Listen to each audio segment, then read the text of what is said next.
Bonjour. Tout le monde sait que dans la paracha Balotra, à la fin de la paracha, Moshe il va prier pour sa sœur avec cette fameuse prière El Na Refanala. Euh, le Zohar il dit 11 lettres et pas plus. Pourquoi 11 lettres et pas plus? Normalement, c'est marqué que plus on allonge la tfila, mieux c'est. Pourquoi est-ce que Moshe il n'a pas fait une tfila longue? On a bien vu que par exemple dans la paracha de Vaetranan, quand il aura besoin de prier pour entrer en Eretz Israël, il fera une prière très très longue. Donc pourquoi il y a des prières longues et pourquoi il y a des prières courtes? C'est parce qu'on ne sait pas ce que c'est qu'une prière.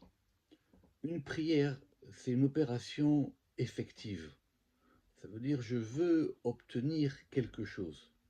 Et en fonction de ce que je vais obtenir, comme dit le Zohar dans les Chalot, je vais allonger ou raccourcir la prière. C'est-à-dire c'est comme un objectif. En fonction de ce que je veux voir, alors je ferai une prière courte ou une prière longue. Et Moshe il savait exactement que pour sa sœur, comme c'était un petit problème, il fallait simplement 11 lettres. Et avec ces 11 lettres-là, évidemment c'est choisi, parce que El Narefanala, on ne sait pas ce que ça veut dire. On comprend qu'il y a le mot guérir, mais c'est tout. Alors, il y a un commentateur du Zohar qui dit que El Narefanala, les 11 lettres, c'est la gematria Miriam Yochevet. C'est-à-dire, il a donné le nom de sa sœur et le nom de sa mère. Donc c'est une jolie manière qu'il a eu de cibler la prière. Mais le Zohar il dit Raza de Shema Kadisha. Il dit c'est le mystère du nom saint. À savoir qu'il a su assembler les lettres qu'il fallait exactement, ni plus ni moins, pour guérir sa sœur. C'est pour ça que quand on parle des kavanot dans la prière, une kavana c'est pas crier ou pleurer ou avoir, etc. Une kavana c'est une direction.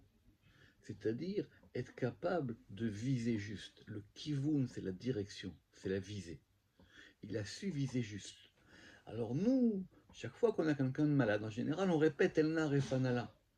Mais Béhémet, c'est pas exact. Parce que Moshe, cette prière, il a calibré exactement par rapport au problème de sa sœur. Et il a dit, c'est un petit problème ça.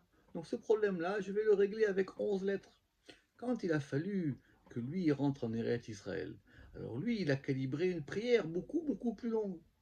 Le Zohar, il dit, c'est parce que le Zohar, il dit dans les Echalot là-bas, que quand on a dit qu'une prière longue, ça allonge la vie, c'est parce que la prière longue, elle doit être longue. Mais celui qui raccourcit alors qu'il doit allonger, ou celui qui allonge ou celui qui doit raccourcir, lui, non seulement il prie pas, mais en plus, il provoque un dommage. C'est pour ça que c'est très important d'apprendre les kavanot. Les kavanot, on peut les apprendre doucement, petit à petit. On n'est pas obligé de faire des choses très importantes.